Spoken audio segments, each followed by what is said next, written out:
I'm the last survivor of the Holocaust in our family. Behind the words, pictures, and artifacts in the museum are people whose stories of survival and hope come alive to inspire new generations of upstanders. One by one, these stories stir the soul. Can there really be hope for us? Mine is 4018. My sister was 40017. Holocaust survivors, their descendants, liberators, champions of justice, and courageous upstanders ask only this: hear my story, so that the lessons they teach will echo for generations. I will never meet someone else like my father. But there are many of us who, if we come together, can keep his voice alive. These stories will change you. They will move you to action, inspiring the best of humanity every day.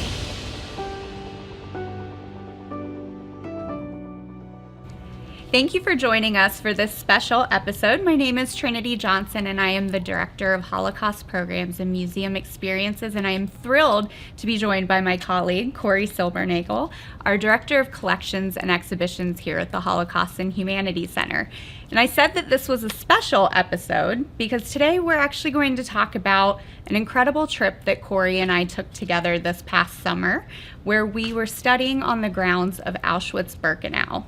So over 10 days, Cori and I had the fortunate opportunity to travel throughout Krakow, learning about the vibrant Jewish community that existed there pre-war as well as today.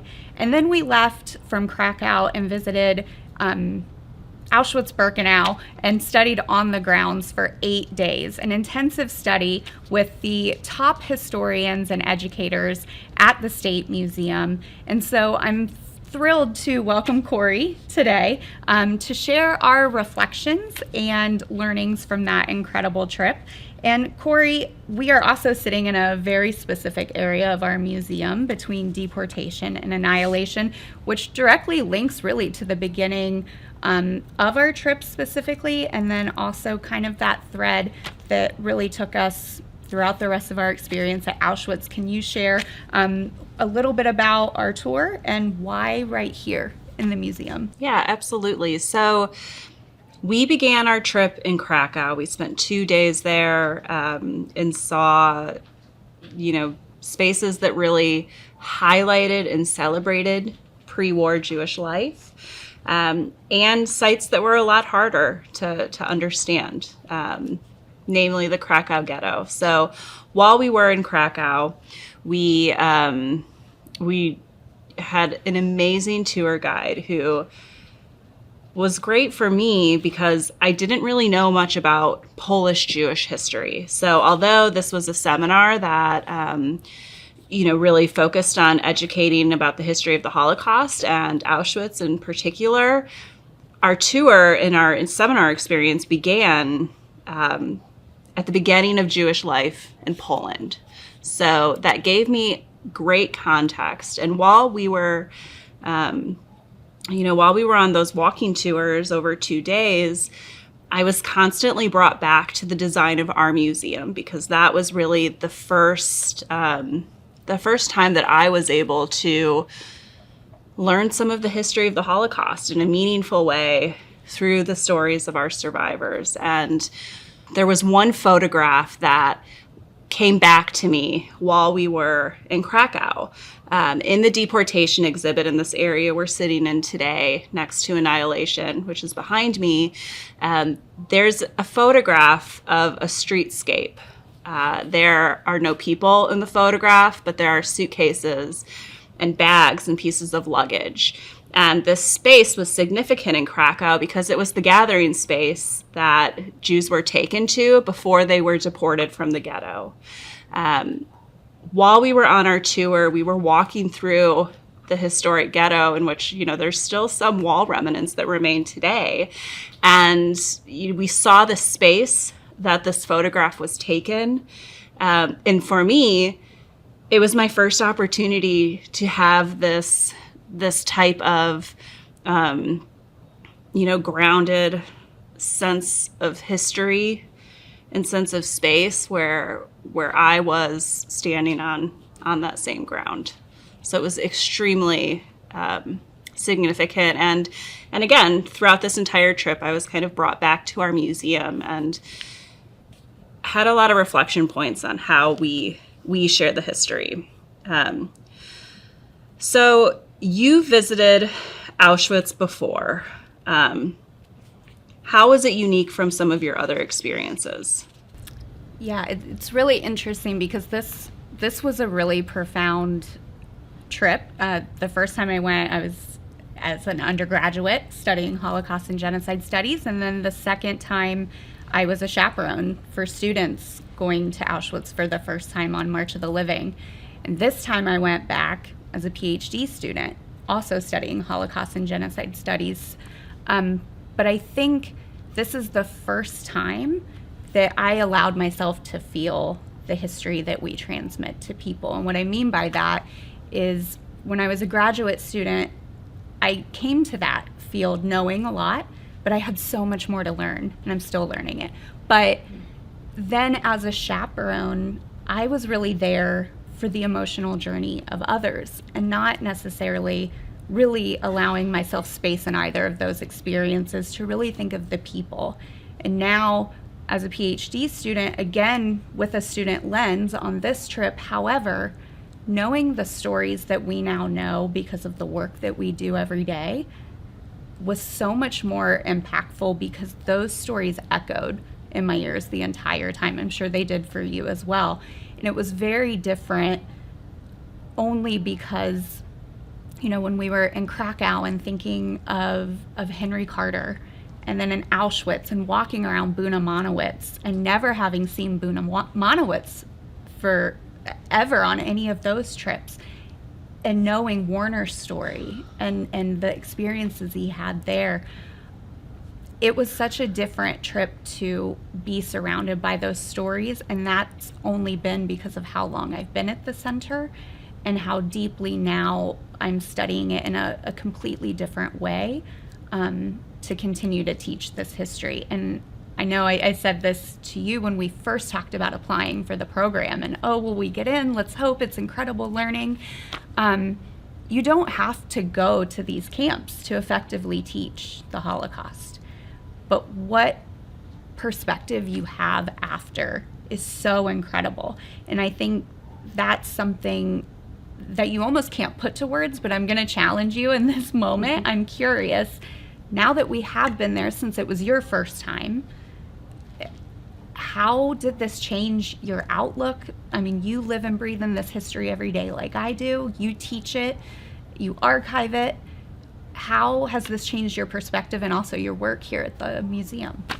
Yeah, I think it's so hard to articulate it. I think I still, you know, now it's been several months and I'm still kind of unpacking everything we learned, what we experienced, the places we went. I agree with you. I think that carrying the perspectives and stories of our survivors through those spaces had so much meaning, and I felt so much connection to those individuals, some of whom I've never met in person. I've just cared for their artifacts, their photographs, their special things.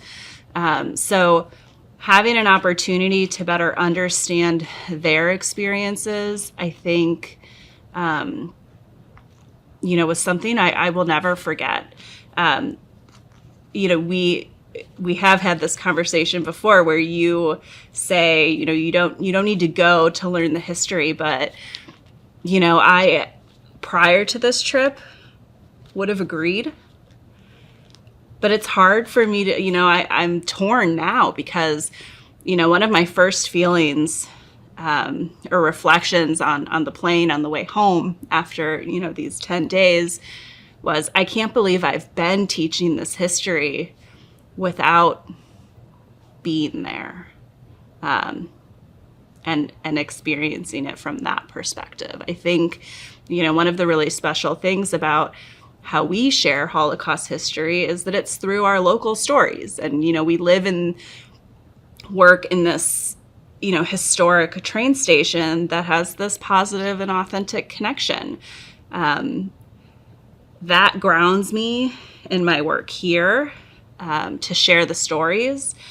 But what I realized, I think, in coming back after having had the seminar experience was that, my perspective was somewhat narrow.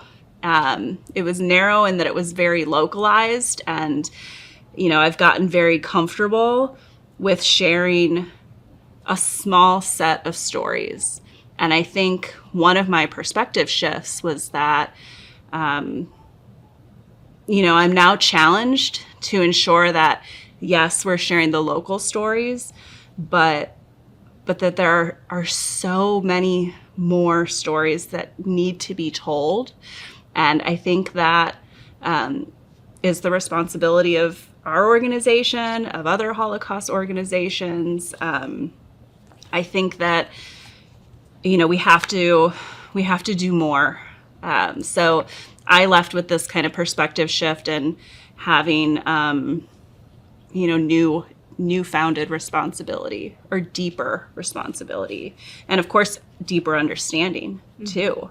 Well, and I think one of the interesting things about this Summer Institute, the International Summer Academy, is the group dynamics that we were part of. Here we were, 2 museum professionals. There was a couple other museum professionals there, but this was such a diverse learning environment with folks who had retired from professional careers or were currently classroom teachers or museum professionals, and a couple of them had not really even studied the Holocaust. And so this was their first way in. And I thought it was really beautiful in the times where we were able to take those local stories and give perspective in the space, because I don't know if you felt this way. Again, it was incredible learning, but it was very history forward, which is very different than our approach here at the museum to Holocaust education. It's through the local perspectives, and the history is part of that, but it's narrated through our local perspectives. And there were opportunities, we both shared stories of our local survivors that I do think was an important element, since we were in such an environment of history, lecture, and learning. I don't know if you felt the same, or I think in speaking to some of the folks who were part of our trip, they were just really moved by hearing these stories. Yeah. And I think it was also interesting to, balance, like have this careful, this careful balance of history and story. I think, in one of the ways that we differ, because you have studied the Holocaust for so long, I came into this work as a collection specialist, not a historian or having, a lot of historical knowledge. So one of my goals in wanting to go was to gain that larger picture. I thought that I might come home understanding more. And I think that while I do understand more and I know a lot more, there's so much more that I don't understand. And I think, that's why I say I'm still unpacking the trip. There's so much I didn't know, and it just raises so many more questions. So, to talking about this larger group we were with, I felt really privileged to be part of that group and to learn with them. Because although, we work at a Holocaust museum, we teach this history, we share the local stories of survivors and eyewitnesses. In a lot of ways, I was, kind of at the same point of learning as some of the others in our group. And, that created a really great space where when we sat in lectures or we took a walking tour, the questions that were being asked, some of them were my questions too. So I think,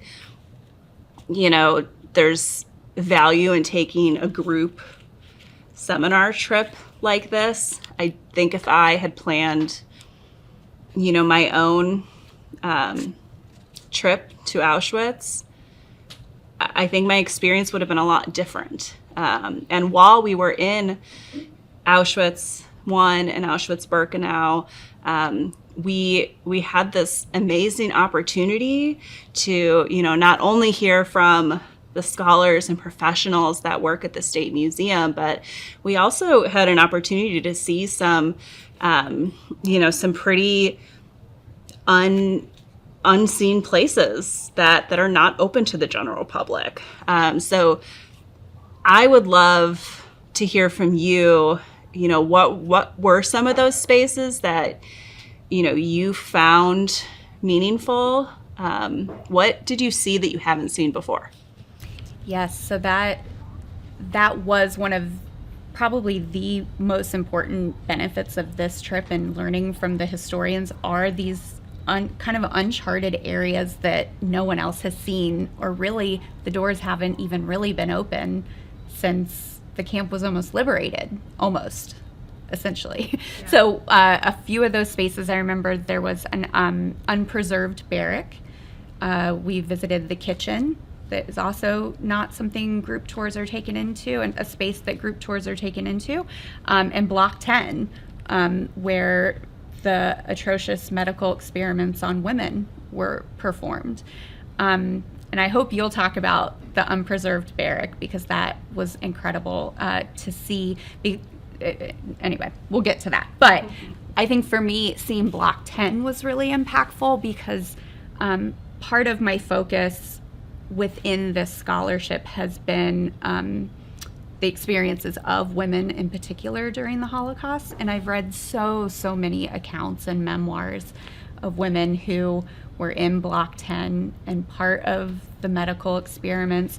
So to be in that space and know that no one else has seen that space, seeing the sick bay where women were, and I'll never forget, there was this moment where many of the windows are shuttered so that you couldn't see out. But there were a couple on one side in particular that did look out. And the view that you saw, and I don't know if it's intentional or not, you can't see out any of these other areas except for this one wall. And what you do see is the barbed wire and the guard tower. And to me, that was a really striking moment, because you have this anonymity, or you can hear, the executions possibly happening, which happened a lot outside of Block 10. And then the one space that you're able to look out is a reminder that you're a prisoner, and the barbed wire and the watchtower is right there outside that window. And that was really striking to me, that I was standing there and seeing that, knowing the stories that I've read, and that being the only thing those women were able to see. Yeah. I think, to that kind of idea of being in the same spaces and, imagining those people, many of their stories have not been shared. I had a similar point in Auschwitz-Birkenau. We were walking through an unpreserved barrack, and actually you saw this first, but as our group was walking through, we were taking photographs, we were listening to our guide kind of give us a sense of the space, what these different rooms were used for, how people survived in that space. You called me back. I was a bit ahead of you, and you said, "Cori, you have to see this." And what you showed me is, I have this image in my mind of it that I really won't ever forget. We had learned earlier on our tour that the first barracks at Auschwitz-Birkenau were built by Soviet POWs. These were soldiers that came from all walks of life, professions of all kind, and they were tasked with building the structures, building the first brick structures that were there. And you pointed out to me a spot where the mortar in the brick building was really sloppy. You could see the fingerprints, and not like the lines of our fingerprint that you might leave on a window. You could see their fingers scraping through the mortar. And I had that moment of just realizing that these POWs, these prisoners were, they were forced to do this building, whether they had skills or not. It was the only way they were going to survive, was to perform this labor. And today, Auschwitz-Birkenau remains as a memorial. And although the people, those prisoners, are not there, most of their artifacts are not remaining. There's traces of them still in those buildings. So it was a significant moment for me, and just, again, getting out of the big history, this overview history that I came for, that I wanted to know, and it brought it down to the person who was standing where I was standing, building that wall, smoothing that mortar, creating this space that today, serves as a memorial to, to remind us of the legacy of the Holocaust, of this atrocity. It humanized it in a way that, I think we aim to do in our museum, but in a different way, in a way that I don't know. Again, I'm having like such a hard time articulating it. It's still a work in progress, and I love that.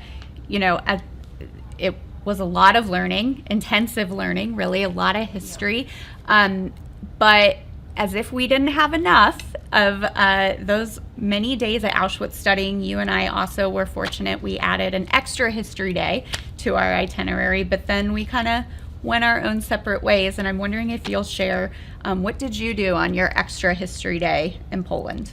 Yeah, so when we left Auschwitz, we took a train back to Krakow, and then we somehow made it onto another train that took us to Warsaw. I had never been to Warsaw. I wanted to stay in Warsaw for my extra day of learning, and I scheduled a really fantastic tour. It was just me and a guide who was going to take me on a Jewish heritage tour through Warsaw.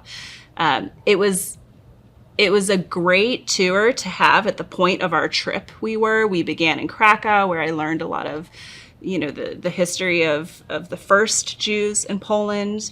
When I began my tour in Warsaw, it was, first thing in the morning. We arrived the night before. We hadn't really explored anything within the city yet. And I met my guide at what was a historic Jewish street that became incorporated into the Warsaw Ghetto. And he brought me to the corner of the street and showed me the street signs. This one street had several different street signs, and he asked me, what did I think that meant? And I didn't really know. I hadn't made, I don't know why I didn't, but I hadn't made the connection, and said I'm not sure. And he shared, this is the journey the street has had through time. There is a pre-war street sign. There's the street sign under Nazi occupation. The name of the street changes over time. There's the sign of Soviet times following the war. And there's the street sign today that brings the name back forward. So there was, and they were, they were built from bottom up.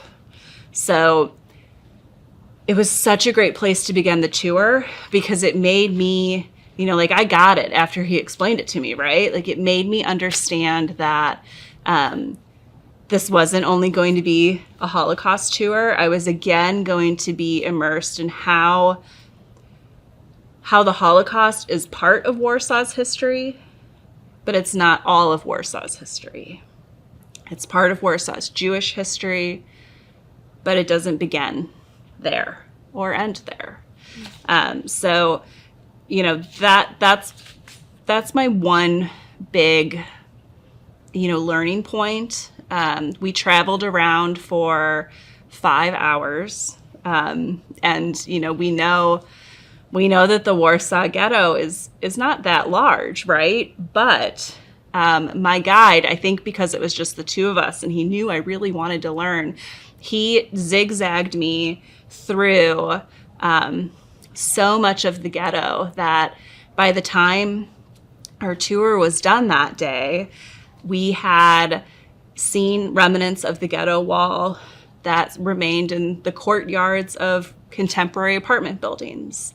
We had seen memorials placed throughout the city, which was the point that I realized Warsaw is a city of memorials, and it's a city of resistance during the Holocaust. I left that day feeling so tired from all the steps and the miles I put in zigzagging around.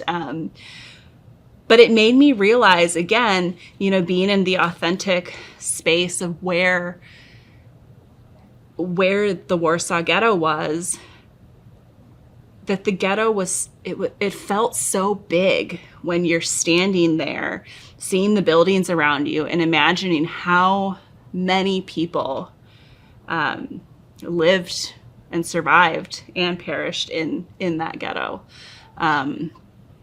It gave me also, I think, another kind of perspective shift in realizing the difference in place during the Holocaust. This was at the final spot of our trip. It was the final stop. And, we had been to Krakow.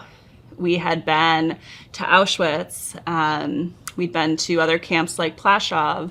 And, Warsaw had its own Holocaust history that was unique. So I'm so glad that we made that extra day out of our trip. It added so much more value.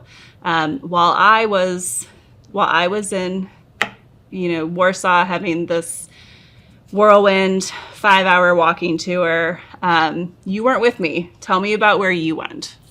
I went to the Sobibor Killing Center.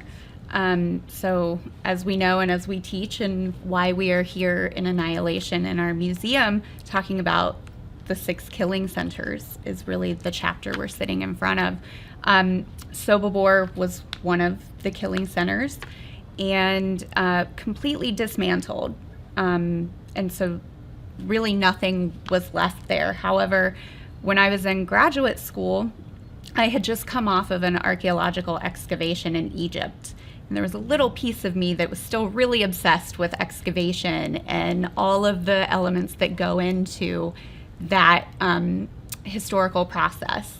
And I remember it was when they had started the excavations at the former site of Sobibor. And so I used to follow all of the field reports and knowing exactly what they were doing mechanically as far as archaeology, but obsessed with what are they going to find there, being nothing was left. And so to know that now there is a museum and a memorial there, a modern museum, it was beautiful, designed, just absolutely gorgeous, the interaction. And I know one of the things we really wanted was physical interaction in our space. They had it, and it was done so beautifully and appropriately. A couple of the things that were really striking for me, because of what they were able to do through the archaeological excavation, is find original foundational outlines of where the gas chambers had been. And of course, remnants of items that people carried with them. And so when you walk in, the entire length of the museum, there is a artifact case that cuts through the middle of the history. So you kind of wind around it all through the museum, learning about kind of the broader history of the Holocaust, but then specifically to Sobibor, how does it fit into the timeline? But you're never out of eyesight of this artifact case. And within it, the items that keys, wedding bands, lipstick, toothpaste, toothbrushes, all of the things that people would have carried with them when they were thinking that they were being relocated for labor. Broken children's toys, things like that, which represent, unfortunately, the victim landscape of the people who were sent there. And I just thought it was such a striking design to always have that in your eyesight, to be reminded of the people who came there. And of course, many of those items are anonymous. You don't know who they belong to. There were some that they were able to identify, whether it was a luggage tag or something like that. But it was just really, really powerful to be reminded of the humanity of in a place that was so absolutely inhumane. And to know that that site is also now part of education, that it wasn't dismantled at the place that it's forgotten in the historical record. So it was a little bit of finally seeing something that I was really, really focused on early in my study of Holocaust and genocide studies, and now kind of seeing that full circle and seeing what they've done in order to transmit that history further was just, it was incredible. I think, that's the power of museums, right? To serve as, kind of this third space of learning. And I think, artifacts are such powerful vehicles for storytelling. So I love hearing about how they, ensured in their design that you could always see those. I think that it reminds me a little bit of the Annihilation exhibit in our museum, which is designed to include shoes. It's designed to look like the cages of shoes that are at Majdanek. And, in the design process, you were there, we went back and forth of how do we do it? And how do we do it in the right way that continues to humanize the Holocaust? And, we felt at that time, and I still feel strongly to this, that the way to do it the right way was to bring forward this, idea of immense loss of life. The people that are not present are counted through their things. And that's how I think, we approached Annihilation as an exhibit. And I think it sounds incredibly powerful how they've done something similar to that in Sobibor, with those things that remained at the site. And again, that goes back to the powerful point of being in these places. Even if there's nothing that remains today, those stories are still there, and museums can bring those stories forward. So I had a similar experience with archaeology and, the stories that remain in these spaces that no longer exist as they once were in the past when we were at Plaszow. So this is the concentration camp in Krakow.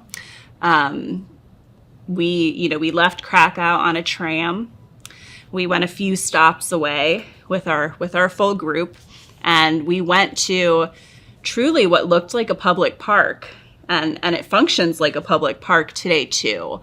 And we met our guide there, who said, here we are at Plaszow. This is the camp made famous in Schindler's List. It's iconically recognized throughout the world because of that. But today, nothing remains at the camp. We took this, what I thought was an amazing tour with a guide who shared story through the archaeology of the site. Because there's nothing there today, he had to really rely on what we already know about the camp, what's documented about it, but it was personalized through stories of people at that camp. And there was one point along our walk where we came to this large open air display case. And our guide said to us, when you look into this case, you'll see the excavation site. This entire site has been excavated at different points, and the things that we have found have been archived. But this was left open because we really wanted our visitors to understand that this is a public space today, but we are only standing 6 inches above the camp that existed here before. And when you looked down into this display case, it was, pretty big square concrete, frame with a plexiglass lid over the top of it. When you looked down, sure enough, about 6 inches down, there were tombstone remnants.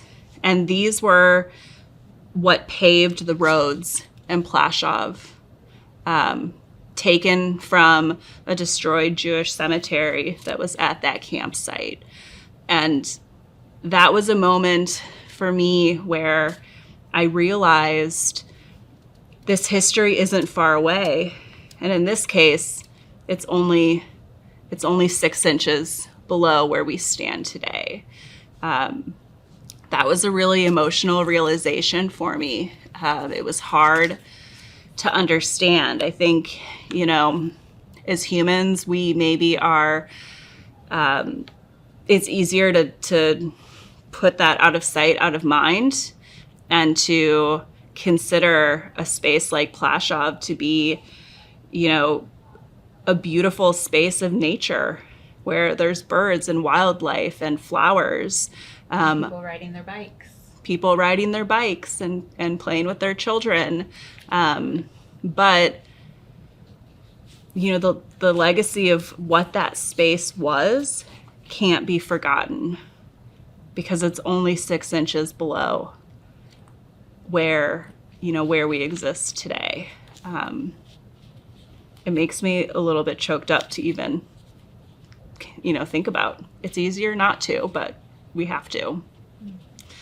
And it's amazing. These are just a handful of our experiences and stories, and we could go on and on and on, but I know, we can't share everything, unfortunately. But I'm wondering, and this is probably the most challenging question that we're still kind of grappling with, but what if you had to say, what was one really powerful takeaway or lesson, or where are you really, I guess, in your reflection of this? I'm still unpacking it, but I'm curious. Yeah, I mean, I totally agree. I'm still unpacking it too. I think, how I feel today is different from yesterday, will be different from tomorrow. I think my biggest takeaway, really wasn't in the history knowledge I gained, although that's something that, I'm able to apply in our work today here. And it's something I needed to do to better understand. I think my main takeaway was really, that kind of the understanding that we carry a lot of responsibility working at a Holocaust museum.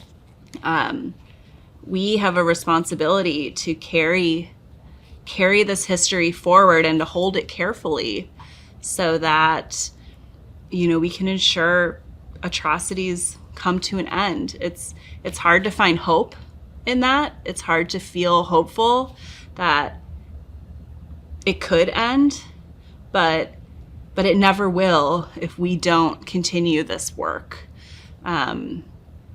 So I think, that's really my biggest takeaway, was this deeper personal commitment to my profession. a more meaningful personal connection that that has really changed me forever. What about you? What do you think? For me, it's continuing to honor these stories that have been entrusted to us because of sites like that, and needing to share how this history has impacted people. But I think my biggest is that there is still so much I have to learn.